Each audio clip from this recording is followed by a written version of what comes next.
Azt hitte, hogy a tökéletes otthonba költözik, ahol békében élheti utolsó éveit, de rájött, hogy az igazi veszély a saját családján belül volt.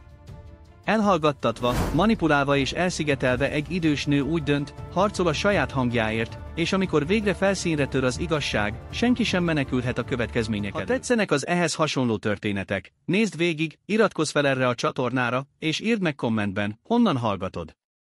Almási Katalin asszony, 68 évesen, az autó ablakából figyelte a Nagykovácsiban, a Budapest agglomerációban található impozáns luxuslakóparkot. Fáradt, de mégis éber szemei a hála és az aggodalom keverékét tükrözték, amit akkor érzett, amikor egyetlen fia, Richárd villájába költözött. 4 évtizedet töltött az osztályteremben, mint magyar tanár Pest megyei állami iskolákban, és 2 évvel ezelőtt elveszítette férjét, Antalt, végül elfogadta fia kitartó meghívását, hogy hagyja el szerény debreceni otthonát. Megérkeztünk, anya, jelentette be Richárd, a gyógyszeripar sikeres vállalkozója, miközben Mercedesét a modernista homlokzatú, 3 szintes ház bejáratánál parkolta le. Patrícia nagyon várja, hogy fogadhasson. Katalin diszkréten elmosolyodott. Almási Mészáros Patrícia, aki 8 éve a menye volt, mindig rendkívül udvarias volt a ritka családi összejöveteleken.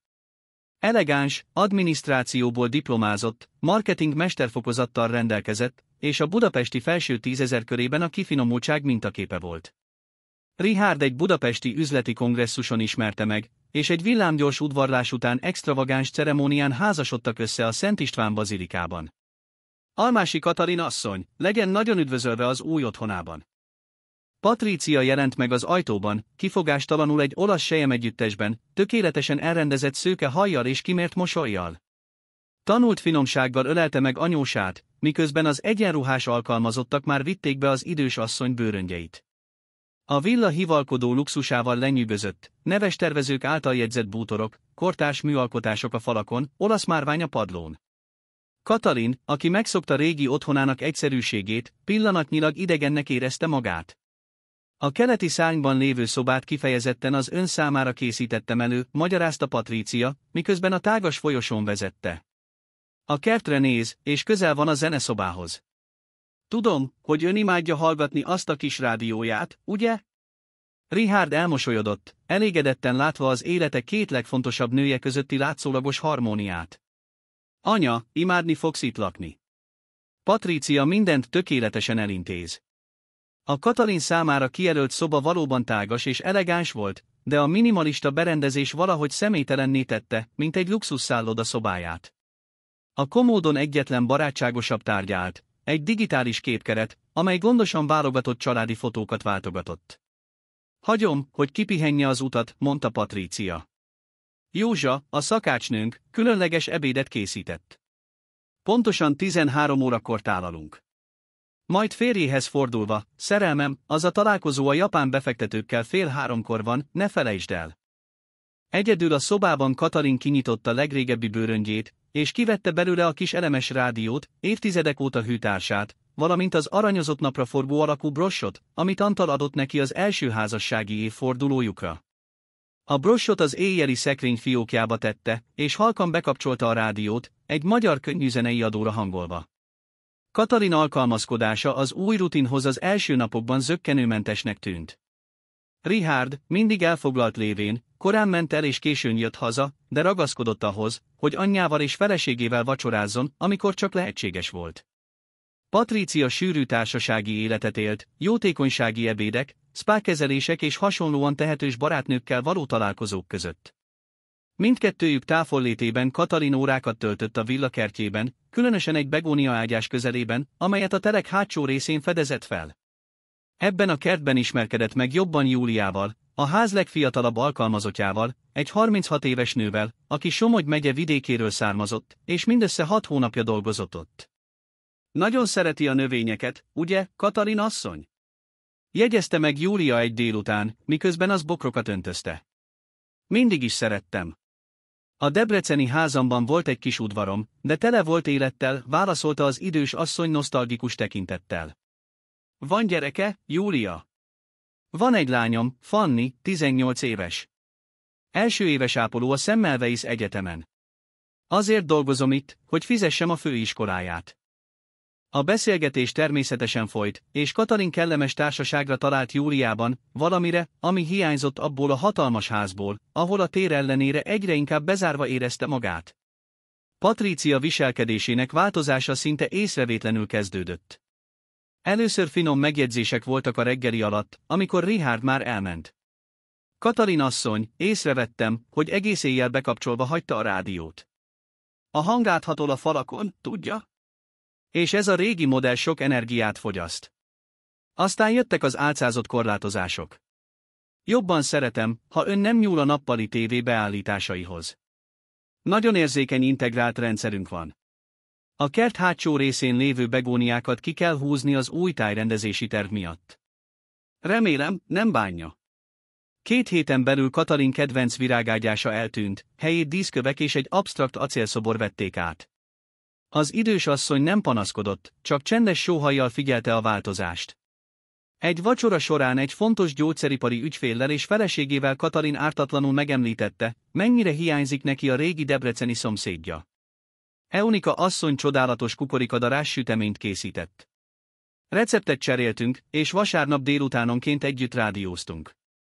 Patrícia feszült mosollyal félbeszakította, az anyósom imád a múltban élni. Itt sokkal több kényelme van, ugye, kedvesem? És Józsa finom süteményeket készít, a legjobb budapesti cukrászdából rendelve. Azon az éjszakán, miután mindenki visszavonult, Patrícia kopogás nélkül bement Katalin szobájába. Az idős asszony, aki épp elaludni készült, megriadt. Néhány szabályt meg kell állapítanunk, Katalin asszony, mondta Patrícia, hangja halk volt, de éles, mint egy penge. Ön nem említheti a régi életét társasági eseményeinken. Rossz benyomást kelt. Richard sokat dolgozott, hogy felépítse ezt a hírnevet, és nem fogom megengedni, hogy ön kukorikadarás süteményről és szomszédokról szóló történetekkel veszélyeztesse azt. Katalin érezte, ahogy felgyorsul a szíve, de megőrizte a hideg vérét. Elnézést, nem vettem észre, hogy zavart okozok önöknek. Nem vagyok zavarban. Ezt a családot védem. Patrícia közelebb lépett, és az ágy fölé hajolt. Apropó, ezt találtam a fiókjában. Kezében volt a napraforgó bross. Az ilyen régi ékszerek könnyen elveszhetnek. El fogom tenni a széfbe, az önbiztonsága érdekében. Mielőtt Katalin tiltakozhatott volna, Patrícia már kiment a brossal, halkan kattanva becsukta az ajtót. Másnap reggel Katalin Richardot kereste, hogy elmondja neki az esetet, de a férfi sietett egy szegedi üzleti útra. Fiam, beszélnem kell veled a... Most nem megy, anya. Találkozóm van az egészségügyi miniszterrel, és nem késhetek. Majd beszélünk, ha visszajöttem, ígérem. Amikor Richard elment, Katalin észrevette, hogy a kis rádiója eltűnt az éjjeli szekrényről. Amikor megkérdezte Józsa szakácsnőt, csak egy elkerülő pillantást kapott.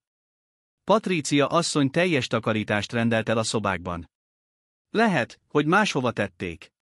Richard 3 napos távolléte alatt Patrícia igazi arca kezdett megmutatkozni. Katalin szobájának légkondicionálóját kellemetlenül alacsony hőmérsékletre állították. Az ételeit a szobájában szolgálták fel, mindig hidegen és minimális adagokban. A szobai vezetékes telefon rejtélyesen működésképtelenné vált, és Katalin rájött, hogy régi mobiltelefonja nem rendelkezik jellel az ingatlanon belül. Elszigetelve és egyre aggódóbbá válva Katalin figyelni kezdte Patrícia viselkedését a ház többi alkalmazottjával. Észrevette, hogy menye különös megvetéssel bánt Júliával, megkövetelve tőle, hogy hibátlanul elvégzett feladatokat ismételjen meg, és folyamatosan kritizálta. Egy délután, miközben Patrícia elment egyik társasági eseményére, Júlia csendesen bement Katalin szobájába, forró teát és néhány kekszet hozva. Jól van, asszonyom? Levertnek tűnik, suttogta az alkalmazott, aggódva. Csak fáradt vagyok, kislányom, válaszolta Katalin, de szemei elárulták kényelmetlenségét. Júlia habozott, idegesen az ajtóra pillantva. Katalin asszony, láttam, ahogy Patrícia asszony elvette a rádióját, és kidobta a garázs szemetesébe. Sikerült megmentenem, mielőtt a kukásautó elvitte volna. Egyenruhájának zsebéből kivette a kis készüléket, amelyen most egy karcolás volt az oldalán. Elrejtettem a szekrényemben. Ha szeretné, elhozhatom, amikor ő nincs itt. Katalin remegő kézzel fogta a rádiót, megkönnyebbülés és szorongás keverékét érezve. Köszönöm, Júlia. Nem kellett volna így kockáztatnod, értem. Értem, mint megy keresztül, asszonyom, válaszolta az alkalmazott, még halkabbra véve a hangját. Az én anyám is szenvedett egy ilyen mennytől. Mintha féltékenyek lennének arra a szeretetre, amit a fiúk éreznek az anyjuk iránt. Azon az éjszakán, amikor meghallotta Richard autóját, Katalin reményhullámot érzett. Végre beszélhetett a fiával a helyzetről. De mielőtt elhagyhatta volna a szobát, meghallotta Patricia dallamos hangját a folyosón. Szerelmem, az anyád nem érzi jól magát. Az orvos ma járt itt, és teljes átnyugalmat javasolt. Jobb, ha most nem zavarjuk. Katalin közelebb lépett az ajtóhoz, készen állva, hogy cáfolja a történetet, amikor meghallotta a folytatást. Valójában aggódom érte. Zavarodottan viselkedett, felejtegetett dolgokat, lopással vádolta az alkalmazottakat. Az orvos említette, hogy ez demencia kezdete lehet. Az anyám? Lehetetlen, mindig is olyan tiszta volt, Richard hangja őszintén aggódónak hangzott. Az életkor, kedvesem. Megtörténik. A fontos az, hogy itt vagyunk, hogy gondoskodjunk róla. Már megkerestem a legjobb budapesti geriátriai szakembereket. A hangok elhalkultak a folyosón, Katalint bénultan hagyták az ajtó mögött, a szörnyű felismeréssel, hogy helyzete sokkal súlyosabb, mint gondolta. Nem csak elszigetelték, aktívan eltörölték, józan eszét megkérdőjelezték, hangját elhallgattatták. És ami a legrosszabb, saját fia, anélkül, hogy észrevette volna, ennek az eltörlésnek a cinkosává vált. A luxus szoba magányában Katalin leült az ágy szélére, a régi rádiót szorítva a melléhez. Először, mióta abba a házba érkezett, megengedte magának, hogy csendesen sírjon, miközben az éj leszállt a kertre, ahol begóniái már nem léteztek. A nagykovácsi villa napjai külső szemlélő számára látszólag harmonikus rutint követtek. Almási Richard az odaadó fiú mintaképe volt, havonta vitte anyját orvosi vizsgálatokra, drága ajándékokat vásárolt neki, és vasárnapi ebédeket szervezett néhány közeli barát és cégtárs jelenlétével. Patricia pedig tökéletesen játszotta az figyelmes menny szerepét a látogatók előtt, angol porcelánból teát szolgált fel, és hamis aggodalommal számolt be Almási Katalin asszony apró feledékenységeiről. Múlt héten megesküdött, hogy egy aranybrossot tartott a fiókjában, de már mindenhol kerestük, és nem találtuk. Az orvos szerint ez gyakori feledékenység az ő korában, jegyezte meg Patricia az egyik ilyen találkozó során, miközben finoman megsimogatta Katalin kezét, aki csendben maradt, tekintetét a teáscsészére szegezve. Az egyik ilyen ebéden Katalin megismerkedett Molnár Károllyal, Richard régi egyetemi barátjával és ügyvédjével. Ellentétben a többi vendéggel, akik általában inkább a befektetésekről és a politikáról beszélgettek, Károly őszinte érdeklődést mutatott a nyugdíjas tanárnő történetei iránt. Katalin asszony, Richard elmondta, hogy ön 40 évig magyar nyelvet tanított. Bizonyára hatalmas változásoknak volt tanúja a magyar oktatási rendszerben, jegyezte meg, leülve az idős asszony mellé, miközben a többi vendég kis csoportokban beszélgetett a szoba másik oldalán. 7 hetek óta először Katalin szeme felcsillant. Ó, igen. Amikor elkezdtem tanítani, még indigóval készítettünk másolatokat. Emlékszem a tinta illatára. Patricia, aki távolról figyelte a jelenetet, gyorsan közeledett egy tálca falatkával. Károly, meg kell kóstolnia ezeket a finomságokat, amiket Józsa készített. És kedvesem, ne fárazd Molnár doktort régi történetekkel, rendben. Biztos vagyok benne, hogy ő inkább aktuálisabb témákat preferál. Az ügyvéd finoman összevonta a szemöldökét, észrevehetően zavarta a félbeszakítás. Valójában lenyűgözött. Az én anyám is tanár volt, Pécsett. Abban a pillanatban Patricia mobiltelefonja megszólalt. Amikor megnézte a képernyőt, kissé elsápadt, elnézést kért, és félrevonult, hogy felvegye.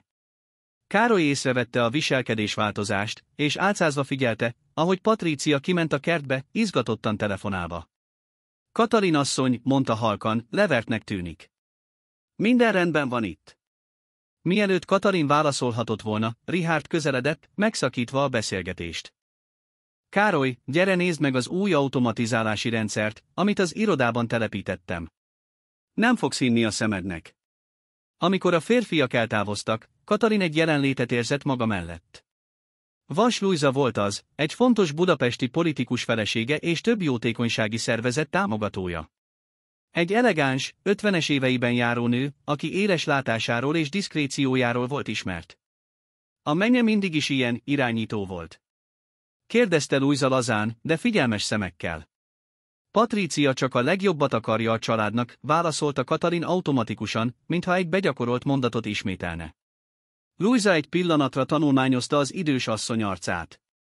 Tudja, Katalin asszony, egy alapítványt vezetek, amely támogatást nyújt a kiszolgáltatott helyzetben lévő időseknek. Elég nagy tapasztalatom van a kényelmetlenség jeleinek felismerésében. A beszélgetést Patricia visszatérése szakította félbe, aki láthatóan feszült volt a kényszerített mosolya ellenére. Louisa, kedvesem, a büfé a desszertet szolgálja fel a kertben. Miért nem csatlakozol a többi vendéghez? Segítenem kell az anyósomnak a gyógyszerével. Miközben Patricia visszavezette a szobájába, Katalin utoljára Louisára pillantott, aki elgondolkodó arccal figyelte őt. A vendégek tekintetétől távol Patricia viselkedése drasztikusan megváltozott. Amint becsukta a szoba ajtaját, olyan erősen ragadta meg Katalin karját, hogy nyomokat hagyott. Mit mondtál vas Louisának? Láttam, ahogy súgtok. Semmit, csak kérdezett a. Ne hazudj nekem! Sziszegte Patricia, még jobban megszorítva az idős asszony karját. Ha azt hiszed, tönkreteheted mindazt, amit felépítettem, nagyot tévedsz. Senki sem hinne neked ellenem, érted? Itt mindenki számára te csak egy zavarodott és hálátlan öreg asszony vagy, aki nem ismeri el az érted hozott áldozatainkat. Egy számított lökésével Patricia leültette Katalint az ágyra. Most vedd be a gyógyszeredet, és maradj itt. Mindenkinek azt mondom, hogy fáradt voltál, és inkább pihenni szerettél volna. Egyedül a szobában Katalin megvizsgálta a karján lévő vörös foltokat, amelyek másnapra biztosan zúzódásokká válnak. Óvatosan kivett a matrak alól egy kis füzetet, amelybe elkezdte feljegyezni az incidenseket, dátumokat és időpontokat. Ez egy olyan gyakorlat volt, amit iskolai igazgatóként szerzett, amikor fegyelmi ügyeket kellett dokumentálnia. Másnap reggel, hosszú ujjú blúzban a januári hőség ellenére, Katalin lement reggelizni, és csak Júliát találta a konyhában. Jó reggelt, Katalin asszony! A főnökök korán elmentek. Neki Győrben volt egy találkozója, ő pedig elment a spába. Csak este jövök vissza. Az alkalmazott észrevette az idős asszony mély karikás szemeit. Nem aludt jól. Katalin habozott, majd feltűrte az ujját, felfedve a karján lévő már lila zúzódásokat. Júlia, szükségem van a segítségedre. Az alkalmazott szemei elkerekedtek. Ő tette ezt. Nem ez az első alkalom. Vannak hangulatváltozásai, amikor egyedül vagyunk. Júlia leült, láthatóan zavartan. Sejtettem. Láttam már, hogyan bánik önnel, amikor Richard úr nincs a közelben. És nem én vagyok az egyetlen. Józsa is észrevette, de félünk megszólalni és elveszíteni a munkahelyünket. A lányom a fizetésemből tartja fenn magát a főiskolán. Nem akarok neked bajt okozni, mondta Katalin, ismét lehajtva az ujját. Csak egy szívességre van szükségem, ha kölcsön tudnád adni a mobiltelefonodat néhány percre. Az enyémnek soha nincs jele itt bent, és a szobám vezetékes telefonját kikapcsolták. Júlia mobiltelefonjával Katalin gyors hívást kezdeményezett egy számra, amelyet megjegyzett, a régi debreceni szomszédjának, Eunika asszonynak. Megkérte a barátnőjét, hogy vegye fel a kapcsolatot az ügyvédjével, aki Antal halála után intézte a hagyatéki eljárást, és kérjen diszkrét vizsgálatot Almási Mészáros Patricia ügyében. Amit Katalin nem tudott, az volt, hogy Patricia kémprogramot telepített a ház összes alkalmazottjának mobiltelefonjára, hogy figyelemmel kísérje a kommunikációjukat. Amikor késő délután visszatért a spából, az első dolog, amit tett, az volt, hogy ellenőrizte a kezdeményezett hívásokat. Eközben, debreceni klinikájának irodájának magányában, Acél Ilona doktornő, az Almási család régi ügyvédje, hívást kapott Eunika asszonytól. Ilona, aggódom Katalin miatt. Ma felhívott, és vizsgálatot kért a menye ügyében. Soha nem láttam még ennyire aggódónak. Az ügyvédnő összevonta a szemöldökét. Ez furcsa. Amikor Antal hagyatékát intéztük, úgy tűnt, jó kapcsolata van a menyével, még ha távoli is. Valami nincs rendben abban a házban, Ilona. Katalin az egyik legkiegyensúlyozottabb ember, akit ismerek. Ha segítséget kér, a helyzet súlyos lehet. Megnézem, mit tudok kideríteni erről a Mészáros Patríciáról. Vannak budapesti kapcsolataim, akik diszkréten tudnak segíteni. A Nagykovácsi villában a vacsora feszült csendben zajlott. Richárd, elmerülve saját gondolataiban a fárasztó találkozókkal teli nap után, alig vette észre az anyja és a felesége közötti feszült légkört. Milyen volt a napod a spában, kedvesem? Kérdezte figyelmetlenül, miközben egy darab lazacot vágott. Frissítő, válaszolta Patrícia, anélkül, hogy levenné a szemét Katalinról. Beszéltem Emmanuel doktorral az anyád zavart epizódjairól. Egy geriáter szakorvost ajánlott, aki az időskori demenciára specializálódott. Katalin érezte, ahogy felkavarodik a gyomra. Nem vagyok zavarodott, fiam. Tökéletesen tiszta vagyok. Ezt mindig mondja, sóhajtott Patrícia, Richárdhoz fordulva, mintha Katalin nem is lenne jelen. Emmanuel doktor elmagyarázta, hogy ez a tünetegyüttes része, a tagadás, a paranoia. Múlt héten azt mondta, valaki elrejti a gyógyszereit, miközben valójában ő maga tette el az oknis fiókba. Ez hazugság. Tiltakozott Katalin, érezve, ahogy nő benne a felháborodás. Richárd, meg kell hallgatnod. Mióta idejöttem? Látod? Szakította félbe Patrícia, tökéletesen megjátszott aggodalommal. Most jönnek a vádaskodások. Az orvos azt mondta, nyugodtnak kell maradnunk, amikor ez történik. Richárd, láthatóan kényelmetlenül érezve magát, anyja kezére tette a kezét. Anya, senki sem elönt van. Csak a javadat akarjuk. Ha az orvos szakorvosi konzultációt javasolt, nem árt, ha elmegyünk, igaz? Leverten Katalin csendben bólintott. Vacsora után visszavonult a szobájába, ahol kellemetlen meglepetés fogadta, a zárat kicserélték. Az új kilincsen csak kívülről lehetett a reteszt működtetni. Késő este, miután mindenki visszavonult, Katalin szobájának ajtaja csendesen kinyílt. Patrícia belépett, valamit tartva a kezében. Azt hittem, őszinte beszélgetést kellene tartanunk, Katalin asszony, mondta, becsukva az ajtót. Kezében a mobiltelefon mutatta a Debrecenbe indított hívásnaplóját. Ön tényleg azt hitte, hogy tudtomon kívül nyomozhat utánam? Katalin egyenes háttal ült az ágyon, méltósággal nézve szembe menyével. Mit akarsz tőlem, Patrícia? Miért bánsz így velem? Egy pillanatra valami fájdalomhoz hasonló vonás futott át a fiatalabb nő arcán. Az ablakhoz sétált, a kerti éjszakát nézve. Van fogalma arról, milyen anya nélkül felnőni, Katalin asszony? 6 évesen elhagyni valaki által, akinek védenie kellett volna. A leleplezés meglepte Katalint. Mindezekben az években soha nem tudott részleteket Patrícia családjáról. Richárd csak annyit említett, hogy egy nagynéni nevelte Székesfehérváron. Az anyám egy új férjet választott helyettem, folytatta Patrícia, hangja most őszinte érzelemtől elcsuklott. Azt mondta, hogy nem szereti a gyerekeket, és otthagyott egy nagynéninél, aki naponta emlékeztetett rá, hogy teher vagyok.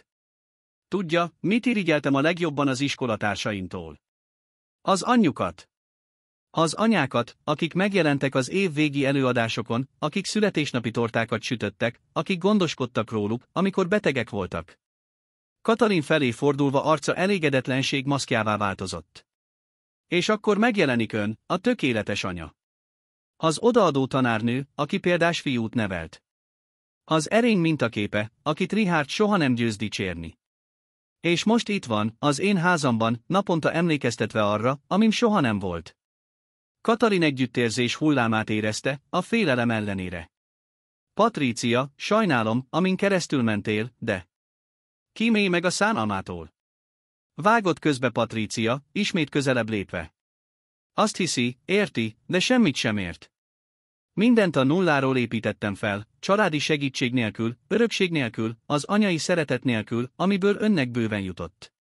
Richárd a férjem, ez az én házam, és nem fogom megengedni, hogy egy régi történetekkel élő öregasszony fenyegessen mindent, amit elértem. Katalin ekkor rájött, hogy valaki mélyen sebzett emberrel áll szemben, akinek a fájdalma mérgező és pusztító dologgá változott. Mit szándékozik tenni velem? Hideg mosoly jelent meg Patrícia ajkain. Semmi drasztikus. Csupán biztosítani, hogy Richárd megértse, a legjobb megoldás mindenki számára egy speciális idősek otthona, ahol ön megfelelő ellátást kap majd kényes, mentális állapotára. A fiam soha nem egyezne bele ebbe. A fia bízik bennem, válaszolta Patrícia, az ajtóhoz fordulva. És hisz az orvosi leleteknek. Emmanuel doktor a volt férjem családjának régi barátja. Ő érti, milyen fontos segíteni a mi társadalmi helyzetünkben lévő embereket. Kifelé menet Patrícia utoljára megfordult, és ami a debreceni ügyvédnőt illeti, már megtettem a szükséges intézkedéseket. Holnap már kapni fog egy felvilágosító hívást Emmanuel doktortól az önkezdődő demenciás állapotáról. Végül is, meg kell védenünk az időseket még saját maguktól is, nem igaz? Az ajtó kívülről való bezáródásának kattanása ítéletként hangzott Katalin számára. A luxus szoba nyomasztó csendjében rájött, hogy nem csupán Patrícia kegyetlensége ellen harcol, hanem egy egész rendszer ellen, amely könnyedén elvetette az időseket, kétségbe vonta a józan eszüket, infantilizálta és elhallgattatta őket. A sötétségben Katalin döntést hozott. Nem lesz passzív áldozata ennek az összeesküvésnek. Évtizedekig nézett szembe zsúfolt osztálytermekkel, foglalkozott oktatási bürokráciával, túlélte a katonai diktatúrát és a katasztrofális oktatási reformokat. Most nem fog vereséget szenvedni. Csendesen levette a matracot az ágyról, és egy elrejtett varróollóval óvatosan felvágta a húzat varrását. Ott, a szövet és a töltelék közötti kis helyre rejtette el az eseménynaplóját. Ha Patrícia háborút akart, Almási Katalinban méltó ellenfélre talál. 3 hét telt el Patríciával folytatott éjszakai beszélgetés óta. Katalin helyzete fokozatosan romlott, egyre súlyosabb elszigetelődéssel. A kerti séták most már József felügyelete alatt kellett, hogy történjenek, Patrícia szigorú utasításai szerint. Az ételeket egyre gyakrabban a szobájában szolgálták fel, mindig azzal az ürüggyel, hogy Katalin nem érezte jól magát ahhoz, hogy lejöjjön. Emmanuel doktor előzetes orvosi lelete, tele homályos technikai kifejezésekkel az életkorral összeegyeztethető kognitív hanyatlásról, már diszkréten keringett a ház alkalmazottai között, mint a különleges bánásmód igazolása. Egy csütörtök délután, miközben Richard üzleti úton volt Szegeden, Katalin egyedül tudott lenni Júliával a szobája fürdőszobájában, ahol a zuhanyzó vízcsobogása elfedte a beszélgetést. Fel kell hívnom a fiamat, suttogta az idős asszony, mély karikás szemei kiemelkedtek sápadt bőrén. Sürgős. Júlia ajkába harapott, habozva. Patrícia asszony mostantól minden nap ellenőrzi a mobiltelefonomat. Rájött, hogy kölcsönadtam önnek akkor. És a személyes telefonodat. Azt is figyeli. Van egy régi feltöltőkártyásom, amit a lányommal beszélek. Patrícia asszony nem tud róla. Katalin megszorította az alkalmazott kezét. Kérlek, Júlia. Tudom, hogy sokat kérek, de ez az egyetlen esélyem. Kétkedve Júlia kivett egy egyszerű mobiltelefont az egyenruhájának belső zsebéből. Meg kell takarítanom a vendégszobát. 15 perc múlva visszajövök érte. Egyedül Katalin gyorsan tárcsázta Richard számát. 3 csengetés után meghallotta fia ismerős hangját. Halló! Richard, fiam, én vagyok. Szükségem van. Anya? Minden rendben van. Milyen számról hívsz? Nincs sok időm, mondta Katalin sietve. Meg kell hallgatnod anélkül, hogy félbeszakítanál. Patrícia nem az, akinek gondolod. Rosszul bánt velem, elrejtette a dolgaimat, elszigetelt. Tegnap ő. Lépések zaja szakította félbe a folyosón. Nem Júlia könnyű léptei voltak, hanem Patrícia drága sarkainak jellegzetes kattanása. Anya? Mi történik? Ki van ott? Richard hangja őszintén aggódónak hangzott. Le kell tennem, suttogta Katalin, miközben nőtt benne a pánik. Kérlek, fiam, amikor visszajössz, 4 szem közt kell beszélnünk. Ne higgy annak, amit ő mond rólam, ne. A fürdőszoba ajtaja erőszakosan kinyílt, felfedve Patríciát, arca haragtól eltorzult. Mit gondolsz, mit csinálsz? Odalépett, és kitépte a telefont Katalin kezéből. Richard? Kedvesem, én vagyok, mondta, hangja azonnal édes és aggódó hangnemre váltott. Igen, az anyád talált egy mobiltelefont. El volt rejtve a fürdőszobában. Nem, ne aggódj, Emmanuel doktor elmagyarázta, hogy ez a viselkedés a tünetegyüttes része. Igen, mindent elintézek. Természetesen, holnap már viszem is a szakorvosi konzultációra. Pihenj és koncentrálj a találkozóra, szerelmem. Letéve a hívást, Patricia jeges tekintettel nézett anyósára. Te tényleg nem tanulsz, ugye? Azt hiszed, Richard neked hinne ellenem? Vannak orvosi leleteim, Emmanuel doktor támogatása, és a ház egész személyzete megerősíti a szeszélyes viselkedésedet. Nem tarthatsz örökkéfogva, dacolt Katalin. Kegyetlen mosoly futott át Patricia arcán. Nem? Figyeld meg! A következő napok rémálom voltak Katalin számára. A védelem ürügyén gyakorlatilag a szobájába zárták. Júlia eltűnt, Patricia mellékesen közölte, hogy az alkalmazottat hozzá nem értés miatt elbocsátották. A Józsavel való kevés interakciót felügyelték, és a szakácsnő kerülte, hogy közvetlenül Katalinra nézzen, megtorlástól tartva. Amikor Richard visszatért Szegedről, egy látszólag nyugodt házat és egy odaadó feleséget talált, aki aggódva számolt be anyja zavartsági epizódjáról. Emmanuel doktor nagyon aggódik, szerelmem. Úgy gondolja, fontolóra kellene vennünk egy szakosodott klinikát. Van egy nagyszerű Balatonfüreden, 5 csillagos kezeléssel. Egy klinika? Nem hiszem, hogy szükséges lenne, kedvesem. Az anyám mindig is olyan független volt, pontosan ezért olyan nehéz elfogadnod, mondta Patricia, férje arcát simogatva. Te még mindig úgy látod az anyádat, mint azt az erős tanárnőt, aki egyedül nevelt fel téged. De ő megváltozott, Richard. Mindannyian változunk. És néha speciális segítségre van szükségünk. Azon az éjszakán Richard bement anyja szobájába. Az ablaknál ülve találta, a kertet nézve. Valami Katalin legyőzött tartásában mélyen zavarta. Anya? Beszélhetnénk? Katalin lassan megfordult. Fiam, habozott, felidézve Patricia burkolt fenyegetéseit. Milyen volt az utad? Richard leült az ágy szélére. Egy furcsa mobiltelefonról hívtál a minap. Ilyetnek tűntél. Katalin a megfelelő szavakat kereste, attól tartva, hogy nem hisznek neki, és a következményektől is, ha megszólal. Patricia mesélt a zavartsági epizódjaidról. Az orvos szerint ez egy demenciás állapot kezdete lehet. És te hiszel ebben? Richard őszintén vívódónak tűnt. Nem tudom, mit gondoljak, anya? Másképp viselkedsz, mióta idejöttél? Csendes, visszahúzódó. Már nem az a vidám nő vagy, aki imádta hallgatni a magyar könnyűzenét a rádióban és irodalomról beszélgetni. Fiam, azt kérem, figyelj! Ne arra, amit rólam mondanak, hanem arra, ami ebben a házban történik, amikor te nem vagy jelen. Valami Katalin hangjának határozottságában egyenesebben ültette Richardot. Mit sugallsz? Mielőtt válaszolhatott volna, az ajtó kinyílt, és Patricia belépett, egy tálcát hozva teával és kekszekkel. Gondoltam, szeretnétek egy kis harapnivalót beszélgetés közben. Nem jó az anyádnak, ha idegeskedik lefekvés előtt, szerelmem. A pillanat elszállt. Katalin észrevette, ahogy fia gyorsan visszahúzódott, ismét felöltve azt a semleges és kissé aggódó kifejezést, amit felesége jelenlétében szokott használni. A beszélgetés felszínes témákra terelődött, és Richard hamarosan anyja homlokára adott csókkal búcsúzott, megígérve, hogy másnap elviszi az orvoshoz. Amikor az ajtó becsukódott, Katalin megengedett magának egy pillanatnyi kétségbeesést. A gyűrű bezárult, és hamarosan valamilyen távoli klinikán találhatja magát, speciális ellátás ürügyén, miközben Patricia teljesen átvenné az irányítást Richard és vagyonuk felett. Azon az éjszakán, a villa irodájában, Richard a haját túrta, láthatóan zavartan. Anyja megszakított hívása nyugtalanította. Volt valami a hangjában, egy félelem, amit soha korábban nem hallott, még apja távozása utáni legnehezebb pillanatokban sem.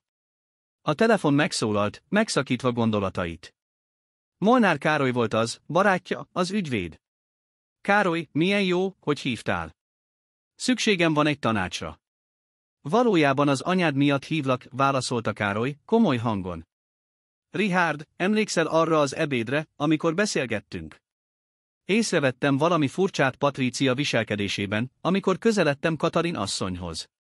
És később Vas Lujza is hasonló aggodalmak miatt keresett meg. Lujza? Mit mondott? Jeleket észlelt, mondjuk, aggasztó jeleket. Ahogy az anyát feszültnek tűnt Patricia jelenlétében, ahogy mindig úgy tűnt, mintha megfigyelnék. Lujza évek óta dolgozik az idősek védelmével, Richard. Ő felismeri a jeleket. Nehéz csend telepedett a vonalra. Mit sugallsz, Károly? Richard hangja most védekező árnyalatot kapott. Nem sugallok semmi véglegest, csak azt, hogy vizsgálódnod kellene. Vannak esetek, idősek bántalmazására, amelyek a saját családon belül történnek, gyakran a túlzott gondoskodás ürügyén elrejtve. A feleségem? Bántalmazza az anyámat? Ez abszurd, Károly. Talán igen. És őszintén remélem, hogy igen. De mint ügyvéded és barátod, nem hagyhatom figyelmen kívül ezeket a jeleket. Az anyád egyre elszigeteltebb, te magad is megjegyezted, mennyit változott, mióta hozzád költözött. Richard fáradtan dörzsölte a szemét. Akkor mit javasolsz? Ezen a szombaton jótékonysági vacsora lesz nálatok, igaz? A Gyógyszerkutatási Támogató Egyesület. Igen, Patrícia mindent megszervezett. Mi köze ehhez? Van egy kapcsolatom a digitális biztonságnál. Diszkrét kamerákat telepíthetünk a ház néhány stratégiai pontjára az esemény alatt, amikor sokan vannak. Csupán elővigyázatosságból. Kémkedni a saját házamban. Richard elborzadt hangon szólalt meg. Megvédeni az anyádat, javította ki Károly. Ha semmi baj nincs, senki sem fog tudni a kamerákról rajtunk kívül. De ha valami történik, tudnod kell.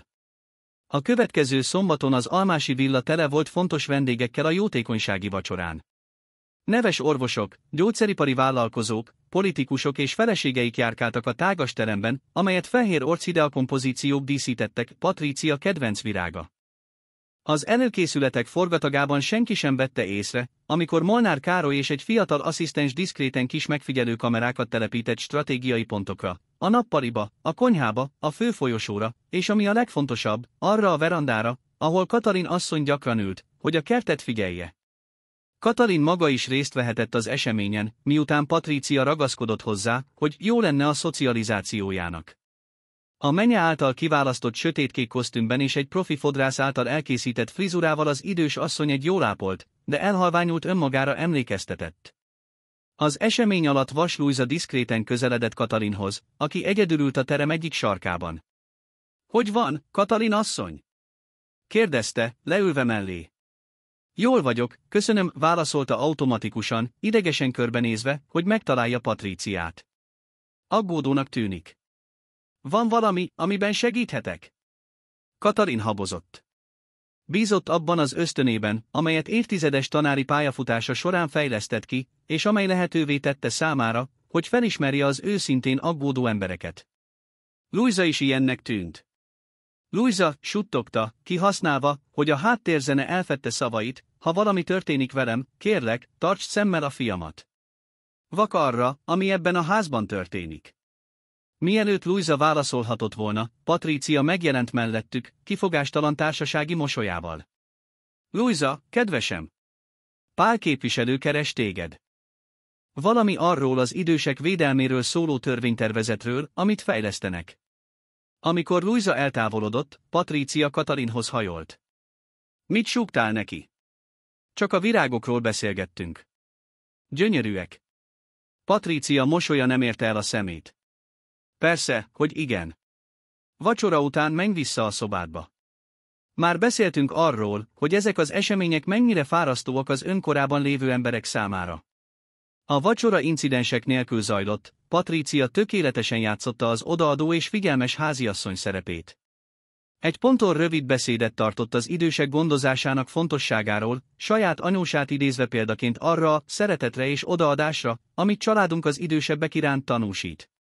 Néhány vendég meghatódva tapsolt, miközben Richard büszkén mosolygott. Vacsora után, az utasításoknak megfelelően, Katalin visszavonult a szobájába, de előtte egy jelentőségteljes pillantást váltott Molnár Károllyal, aki diszkréten bólintott. Valami mozgásban volt, érezte. Éjfél körül, amikor az utolsó vendégek is elmentek, Patrícia Katalint a verandán találta a szobája helyett. Az idős asszony csendben ült, a kis díszfényekkel megvilágított kertet nézve. Mit csinálsz itt? Kérdezte Patrícia, hangjában már semmi nyoma nem volt annak az édes hangnemnek, amit egész este használt. Azt mondtam, menj a szobádba. Csak egy kicsit akartam nézni a csillagokat. Gyönyörű az ég ma este. Patrícia közelebb lépett, gyorsan ellenőrizve, hogy egyedül vannak-e. Beszéltél Vas Luisával? Mit mondtál neki? Semmi fontosat. Ne hazudj nekem! Sziszegte Patrícia, erősen megfogva Katalin karját. Láttam, ahogy súgtok. Mit meséltél? Rólam? Erről a házról? Fájdalmat okozol nekem, Patrícia, mondta Katalin, próbálva kiszabadítani magát. Ahelyett, hogy visszavonult volna, Patrícia fokozta a szorítást. Ne tedd próbára a türelmemet. Az a nő kapcsolatokkal rendelkezik az ügyészségen, tudtad? Ha bármiről is kinyitottad a szád, esküszöm, hogy... Hogy mi? Megint megütsz. Meglököl, ahogy múlt héten tetted. Bezársz a szobába étel nélkül, ahogy tetted, amikor Richard Szegedre utazott. Patrícia arca tiszta haragtól torzult. Azt hiszed, valaki hinne neked? Egy demenciás lelettel rendelkező öreg asszonynak ellenem. Egy hirtelen mozdulattal megragadta Katalin őszhaját, és erősen meghúzta, felfelé kényszerítve a tekintetét. Ezt a tökéletes életet a nulláról építettem fel, érted? Nem fogom hagyni, hogy egy haszontalan öregasszony mindent tönkretegyen. A fájdalom intenzív volt, de Katalin méltóságteljes maradt. A fiam előbb-utóbb rá fog jönni az igazságra rólad. A fia? Patrícia felnevetett, hideg és metsző hangon. Richard csak azt látja, amit én akarok, hogy lásson. És amit lát, az egy odaadó feleség, aki gondoskodik a demens anyósáról.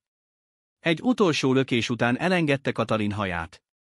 Holnap már felgyorsítom az előkészületeket a Balatonfüredi klinikára való áthelyezésére.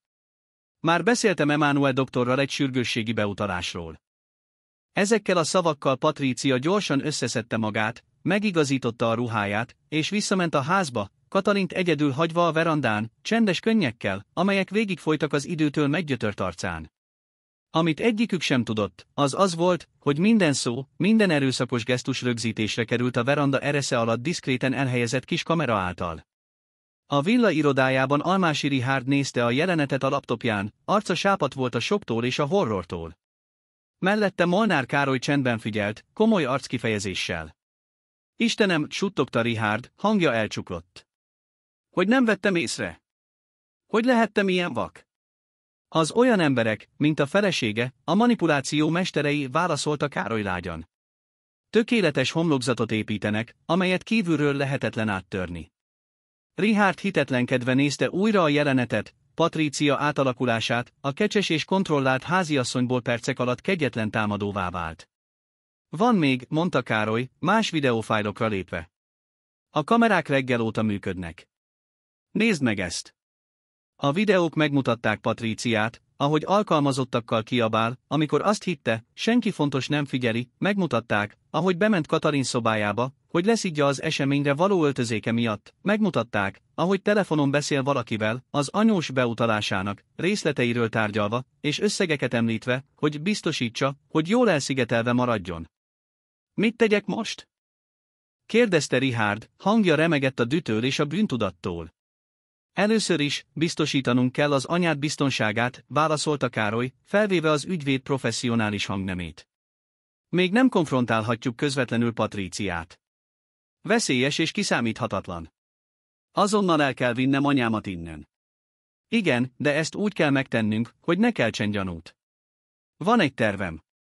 A jótékonysági vacsora utáni reggelen az Almási villa furcsán nyugodtnak tűnt. Richard, aki alig tudott aludni az előző éjszakai felfedezések után, gondosan végrehajtotta a Károllyal kidolgozott tervet. Patrícia, kedvesem, mondta reggeli közben, hangját lazán tartva a benne forrongó felháborodás ellenére. Aggódom az anyám miatt. Azt hiszem, még ma el kellene vinnünk egy teljes kivizsgálásra, mielőtt bármilyen döntést hoznánk arról a Balatonfüredi klinikáról. Patrícia felemelte a szemét a dekorációs magazinról, amit lapozgatott. Már beszéltünk erről. Emmanuel doktor. Ő egy házi orvos, szakította félbe Richard meglepő határozottsággal. Egy független szakember véleményére van szükségem. Valójában már le is beszéltem egy konzultációt Pekár Vivien doktornővel a Semmelweis kórházban. Ő a geriátriai neurológia szaktekintélye. Egy pillanatra valami riadalomhoz hasonló futott át Patrícia arcán. Időpontot egyeztettél anélkül, hogy konzultáltál volna velem. Én intézem az anyád orvosi időpontjait hónapok óta. Last minute döntés volt. Aggódva ébredtem, miután tegnap láttam a vacsorán. Másképp tűnt. Richard figyelmesen figyelte felesége reakcióját, miközben beszélt. Patricia gyorsan visszanyerte a hideg vérét. Nos, ebben az esetben felkészülök, hogy elkísérjem önöket. Tudja, mennyire zavarodottá válhat új környezetben. Nem lesz rá szükség, válaszolta Richard, kávét kortyolva, hogy leplezze idegességét. Tudom, hogy ma van az a jótékonysági bizottsági találkozód. Ráadásul Pekár doktornő inkább csak a legközelebbi családtaggal végzi az elsődleges értékelést. Patricia mosolya egy pillanatra megfagyott, mielőtt átrendeződött egy számított aggodalom kifejezésévé. Biztos vagy benne, szerelmem? Tudod, nem bánom, ha lemondom a találkozóimat, ha az anyád egészségéről van szó. Biztos vagyok benne. Már annyit teszel értünk, a szavak majdnem elakadtak a torkán. Egy órával később Richard kivitte az autóját a luxus lakóparkból, anyjával az utasülésen. A hátsó ülésen egy kis bőrönd volt Katalin néhány alapvető holmiával, beleértve fontos dokumentumokat, amelyeket Richard diszkréten kimentett a házaspár széfjéből. Fiam, hova megyünk valójában? Kérdezte Katalin, amikor már az autópályán voltak, távolodva Nagykovácsitól. Egy biztonságos helyre, anya. Mindent tudok. Richard rövid ideig fogta anyja kezét, szemei könnyesek voltak. Láttam, mit tett Patricia veled tegnap este. És nem csak az volt, igaz? Hónapok óta tart. Katalin lehúnyta a szemét, mély megkönnyebbült sóhajt engedve ki. Hogy jöttél rá? Károly kamerákat telepített a vacsora alatt. Mindent láttunk. Hangja remegett a visszafolytott dühtől. Anya, miért nem mondtad el nekem korábban? Próbáltam, fiam. Az a hívás Júlia mobiltelefonjáról, de Patricia mindig egy lépéssel előrébb járt. Mindenkit meggyőzött, téged is, hogy zavarodottá, tébolyultá válok. Annyira sajnálom, anya. Észre kellett volna vennem. A bűntudat nyomasztó súlyként nehezedett a mellkasára. Nagyon ügyes, Richard. Évekig építette ezt a színjátékot. Eközben, a Nagykovácsi villában Patricia fel alá járkált a házaspár hálószobájában, sürgősen telefonálva. Emmanuel doktor, hallgasson meg! Fel kell gyorsítanunk a beutalási papírmunkát.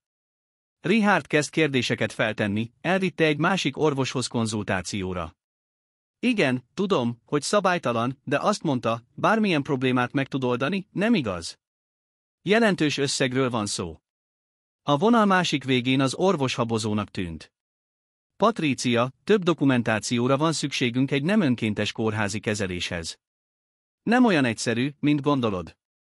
Találjon ki valamit, ragaszkodott hozzá, hangja hideg volt. Vagy az a kis probléma a hamisított receptekkel, amit tavaly elsimítottam, újra felmerülhet. Letéve a telefont, Patricia valami furcsát vett észre, Richard éjjeli szekrényének fiókja félig nyitva volt. Megvizsgálva rájött, hogy a széf kulcsa eltűnt. Egyre növekvő nyugtalansággal a házaspár gardróbjához ment, és kinyitotta a beépített széfet. Nem. Suttogta, amikor rájött, hogy fontos dokumentumok tűntek el, beleértve Katalin régi debreceni házának tulajdonilapját, amelyet meggyőzött anyósát, hogy Richard nevére írassa át praktikussági okokból, majd titokban eladta, a pénzt magánszámlákra terelve. Mobiltelefonja ismét megszólalt. Józsa volt az, a szakácsnő. Patricia asszony, itt vannak az ajtóban rendőrök és egy végrehajtó. Patricia vére megfagyott. Richard irodájához rohant, és először vette észre a kis, álcázott kamerát a könyvespolc felső sarkában. Dührohamában letépte a falról, és a földhöz vágta. A recepción Tóth Márton rendőrkapitány várt egy bírósági végzéssel. Almási Mészáros Patricia asszony. Van egy végzésünk dokumentumok lefoglalására, amelyek pénzügyi csalás és időskorú bántalmazás gyanújával kapcsolatos nyomozáshoz tartoznak. Patricia megőrizte a hideg vérét, az évekig tartó társasági tréning adta neki a szükséges higgadtságot a helyzet kezeléséhez. Valószínűleg tévedés történt. A férjem Almási Richard, egy tiszteletreméltó üzletember. És én személyesen gondoskodom az anyósomról. Igen, asszonyom. Tudomásunk van róla. Valójában Almási úr tette meg a feljelentést ma reggel, bizonyító audiovizuális anyagokkal együtt. A rendőrkapitány megnézte jegyzeteit. Önnek joga van hallgatni is. Miközben a rendőrkapitány felolvasta a jogait, Patrícia agyalázasan dolgozott. Anélkül, hogy a rendőrök észrevették volna, diszkréten megnyomta az okosóráján a vészjelző gombot, előre meghatározott kódot küldve magánsofőrjének, Cézárnak. Csak a táskámat kell elvennem a szobából, ha megengedik, mondta, a legjobb, igazságtalanul bántott társasági hölgy hangján. Elkísérem, asszonyom, válaszolta a csapatban lévő női rendőr. A szobában, miközben úgy tett, mintha dokumentumokat keresne a márkás táskájában, Patrícia gyorsan a kabát zsebébe csúsztatott egy kis tokot, benne értékes ékszerekkel, a házaspár számláihoz nem kapcsolódó nemzetközi bankkártyákkal, és jelentős mennyiségű dollárral, amit vészhelyzetekre tartott. Készen állok, jelentette be, követve a rendőrnőt vissza a szobába. A kórházban Katalin részletes vizsgálatokon esett át, amelyek nem csak tökéletes mentális állapotát dokumentálták, hanem a karjain és hátán lévő, különböző gyógyulási stádiumban lévő zúzódásokat is. Pekár Vivien doktornő, egy középkorú nő kedves, de éles látószemekkel, komoly arckifejezéssel vizsgálta a nyomokat. Katalin asszony, ezeknek a sérüléseknek egy része friss, de mások hetek óta vannak. El tudná mondani, hogyan szerezte őket? Richard megnyugtató jelenlétében Katalin végre biztonságban érezte magát, hogy elmondja az elszenvedett bántalmazásokat. Minden támogatásnak, álcázott lökés, minden hajhúzás, minden alkalom, amikor Patrícia túlzott erővel szorította a karját, vagy véletlenül bútorokhoz lökte. És volt az elszigetelés is, tette hozzá, miközben az orvosnő részletes jegyzeteket készített. Fokozatosan elvesztettem a hozzáférést a telefonhoz, a kerthez, a családi étkezésekhez. Még az elemes rádióm is, ami az egyetlen vigaszom volt, a szemétbe került. Richard anyja kezét fogta, minden szó bűntudatként szúrta. Hogy nem vettem észre? Ott voltam, ugyanabban a házban, az idősek elleni pszichológiai erőszak gyakran finom és szisztematikus, magyarázta Pekár doktornő. Az elkövetők ügyesek abban, hogy elszigeteljék az áldozatot, megkérdőjelezzék a józan eszét, és kifogástalan nyilvános képet mutassanak. Ez egy különösen kegyetlen bántalmazási forma, mert éppen az illető hitelességét támadja, megnehezítve, hogy segítséget kapjon. Az idősek elleni bűncselekményekre szakosodott rendőrségi osztályon Molnár Károly bemutatta a kamerák által gyűjtött bizonyítékokat, valamint olyan pénzügyi dokumentumokat, amelyek súlyos gyanút vetettek Patrícia tevékenységére. A debreceni ház eladása az eredeti tulajdonos tudta nélkül történt, magyarázta az ügyvéd a rendőrkapitánynak. A pénz soha nem jutott el a házaspár közös számláira. Vannak jelek arra, hogy Patrícia asszony be nem jelentett számlákat tart fenn adóparadicsomokban. Tóth rendőrkapitány komolyan bólintott. És az a bizonyos Emmanuel doktor orvosi lelete. Hamisított. Vannak üzeneteink, amelyek hamis leletekért fizetett összegekre utalnak. Almási Katalin asszony valódi kognitív állapotát jelenleg független szakértők vizsgálják a Semmelweis kórházban. Vissza a villába, Patríciát a rendőrautóhoz vezették, amikor Cézár, a sofőrje, hirtelen megállt az ingatlan bejáratánál. Kihasználva a zavart, Patrícia meglökte az őt kísérő rendőrnőt, és a jármű felé rohant. Indulj! Most! Kiáltotta, bevetve magát a hátsó ülésre. Cézár elindult az autóval, majdnem elgázolva az egyik rendőrt. Az M7-es autópályán következő üldözés hirtelen ért véget, amikor a sofőr, a rendőrségi ostrom és a már riasztott helikopter nyomása alatt elvesztette uralmát a jármű felett egy kockázatos manőver kísérletekor. Az autó megcsúszott és nekiütközött a védőkorlátnak. Patrícia könnyebb sérülésekkel élte túl, az légzsák megvédte, de a menekülési kísérlet csak súlyosbította jogi helyzetét. Letartóztatásakor nem csak az ékszereket és a pénzt találták nála, hanem egy másodlagos mobiltelefont is, amely kompromittáló üzeneteket tartalmazott, amelyeket Emmanuel doktorral és egy ingatlan közvetítővel váltott Katalin házának család eladásáról.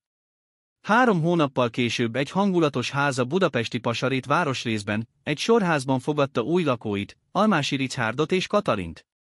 A nagykovácsi villa traumája után mindketten úgy döntöttek, hogy egy kisebb és barátságosabb környezetben kezdenek új életet. Júliát, a Patrícia által elbocsátott volt alkalmazottat Molnár Károly felkutatta, és meghívta, hogy dolgozzon házvezetőnőként az új rezidencián egy olyan pozíciót, amely juttatásokat is tartalmazott lánya, Fanny főiskolai tanulmányainak fedezésére. Egy napsütéses szombat délután, miközben Katalin új kertjével foglalkozott, különösen a begónia ágyással, amelyet Richard meglepetésként ültetett, az Intercom bejelentett egy látogatót, Vas Luizát. Katalin asszony, milyen öröm látni önt ilyen jól, mondta Luiza, őszinte szeretettel ölelve meg az idős asszonyt. Amikor megtudtam, mi történt abban a házban, összetörtem, hogy nem cselekedtem gyorsabban. Többet tett, mint gondolja, válaszolta Katalin, a verandára vezetve, ahol kávé volt felszolgálva. Gyanúi segítettek meggyőzni Károlyt és Richardot, hogy vizsgálódjanak. Miközben beszélgettek, Richard visszatért reggeli futásáról, Molnár Károly és egy 40-es éveiben járó nő kíséretében, göndör barna hajjal és figyelmes szemekkel. Anya, emlékszel Olá Terézia doktornőre? Ő foglalkozik Patrícia ügyével. Terézia tisztelettel üdvözölte Katalint. Mint az idősek elleni bűncselekményekre szakosodott ügyész, személyesen akartam megbizonyosodni arról, hogy ön jól van, és felkészült a jövő heti tanúvallomásra. Készen állok, válaszolta Katalin higgadtan. Minden nappal egyre többet nyerek vissza az erőmből. A Patrícia elleni bírósági eljárás szilárdan haladt előre.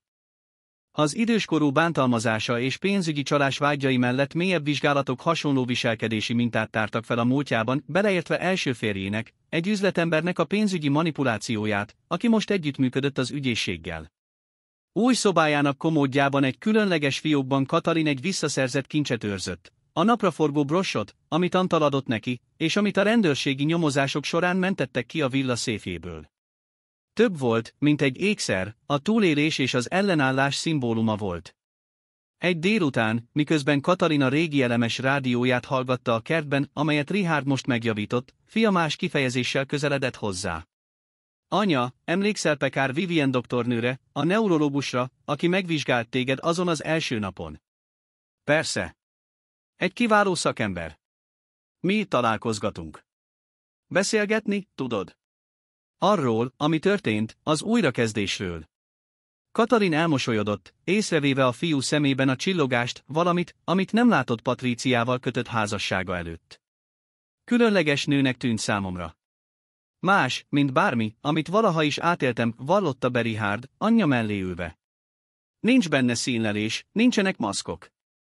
A kis dolgokban, ahogy hallgat, ahogy értékeli a körülötte lévő embereket, észreveszem a különbséget a külső és a lényeg között.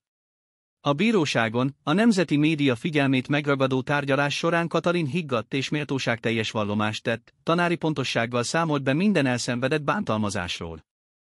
Mellette, a közönségben nem csak Richard és legközelebbi barátai ültek, hanem egy csoport már idős volt diáklány is, akik Debrecenből utaztak el külön, hogy támogassák régi tanárnőjüket.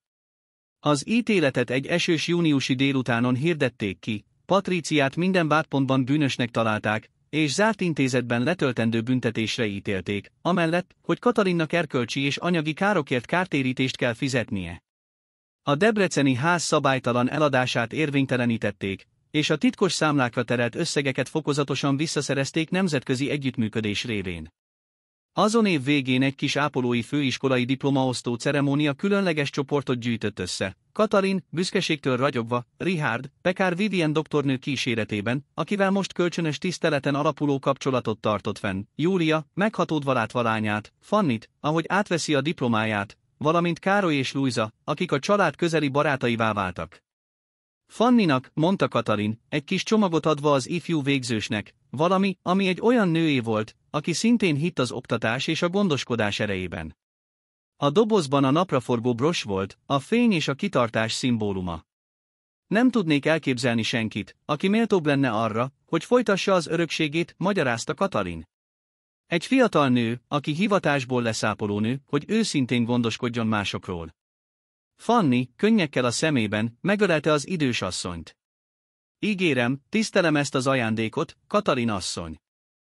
A pasaréti új házban a vasárnap esték a visszaszerzett élet kis ünnepeivé váltak.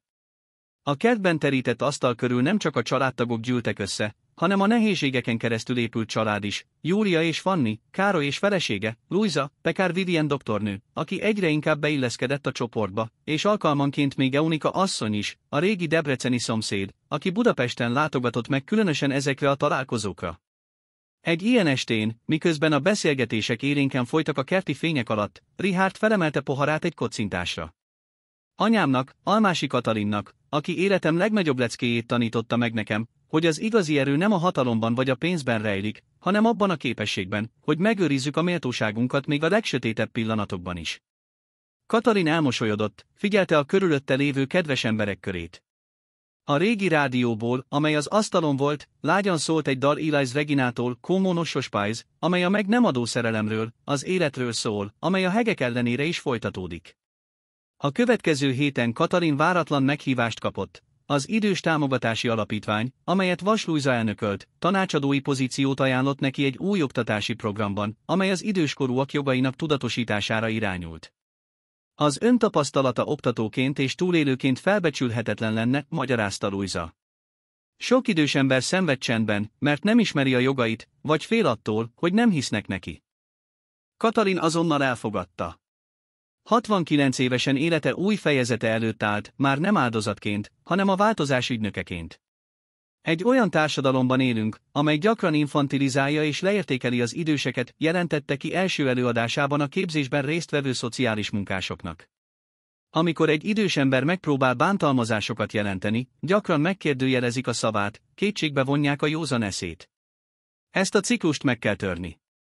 A Katalin és Lujza által kifejlesztett program gyorsan terjeszkedett más magyar városokba, létrehozva egy megfigyelési és támogatási hálózatot, amely már több tucat, az övéhez hasonló esetet azonosított és oldott meg.